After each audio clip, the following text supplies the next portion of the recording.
slowly. And we're going to get this in. Here we go. Sulfur, californium, and fermium, berkelium, and also mendelevium, einsteinium, nobelium, and argon, krypton, neon, radon, xenon, zinc, and rhodium, and chlorine, carbon, copper, tungsten, tin, and sodium.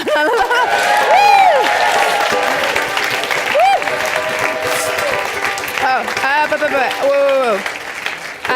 I need to let you know that unfortunately, since this was written in 1959, they've discovered 13 more elements. And I can give you a choice now. I can either attempt to sing them for you now, which will mean that I will no longer be able to remember my flight home tomorrow, or I can do the cop-out version. Do you want the full elements or the cop-out version? Full elements? Cop-out version. Yeah. The FameLab is helping me out. They know how hard it is up here. Okay, I'll try. Okay, I'll try. Here we go. Genuinely, you can see this, a version of this on Eureka, the Big Bang Crew on RTE2 on a couple of Mondays' time. And I will probably do a slightly better version of it now. Because I have remembered to learn it. Here we go. Here we go. There's lawrencium, micnerium, dumstadium, seaborgium, roentgenium, and dublium, and fluorovium, and borium, copernicium, livermorium, and hassium, rutherfordium, ununtrium, ununpentium, ununseptium, ununoctium. Those are the worst element names ever. But it's fine. They just haven't had their names yet from a chemistry consortium. Suggestions, welcome. We good? Great. Ladies and gentlemen, thank you so much.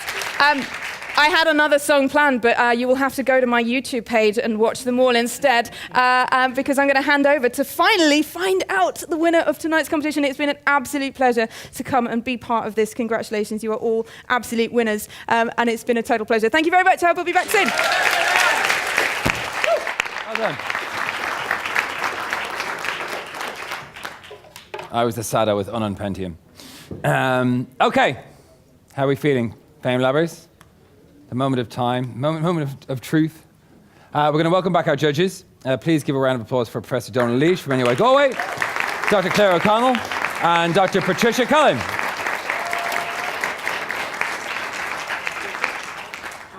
Please. Okay, so we did our texting thing. And Claire, would you like to announce the winners of the... No. Oh, okay. I'll announce the winners.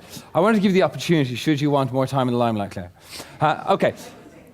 So, what's that supposed to mean? What are you laughing at? Okay, so we're going to announce the audience vote.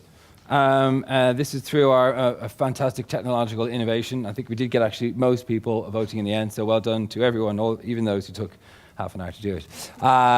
So, the winner of our audience vote tonight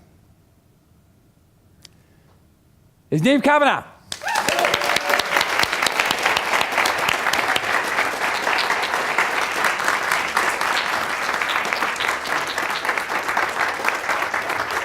Thank you.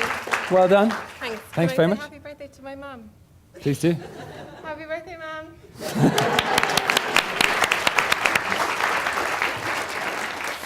All right, the moment you've been waiting for. I have to say, just one more time before we announce the winners, congratulations to everybody who came up, who put the time and effort into this. It's an extremely challenging thing to do, to step up in front of people you don't know and talk about something that they don't know about and hope to engage them and inspire them and entertain them. So well done, everyone. Round of applause for our finalists, please.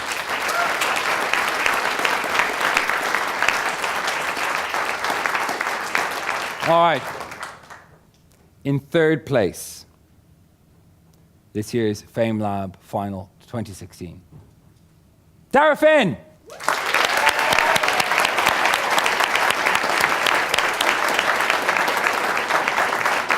Congratulations, Dara. There you go. Well done. Yeah. In second place, even though he's French, it was Michel Desrad.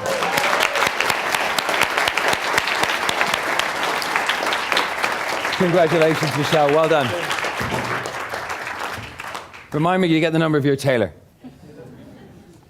The name's on it. Okay. All right.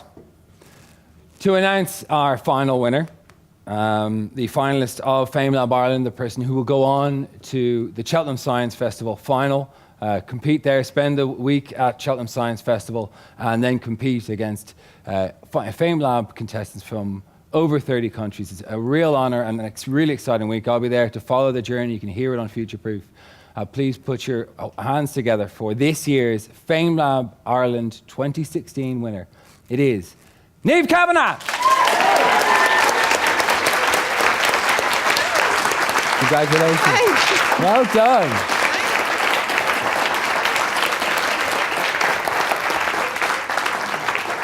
So it is tradition, and I think it's nice to see that the audience and the judges agreed. I thought there was a huge amount of energy. I thought your delivery was absolutely fantastic, Niamh, and it was a really interesting talk. If you want to say a few words to the viewers at home and to the attended audience just about your thoughts, how you're feeling right now? Well, first of all, happy birthday again to my mum.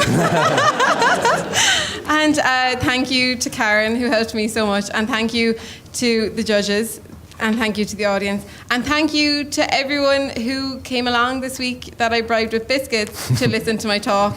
And to my 2 taxi drivers that I told my talk to. And the lady on the train that I told my talk to. So thank you. Genuinely, I really, really enjoyed making this talk. Thank you so much. Thank you. Niamh Kavanagh, everyone. Again, congratulations to all of our finalists. Thank you so much to all of our partners, which you see here, CPL, Henkel, Newstalk, NUI Galway, Science Gallery, Tyndall and University of Limerick.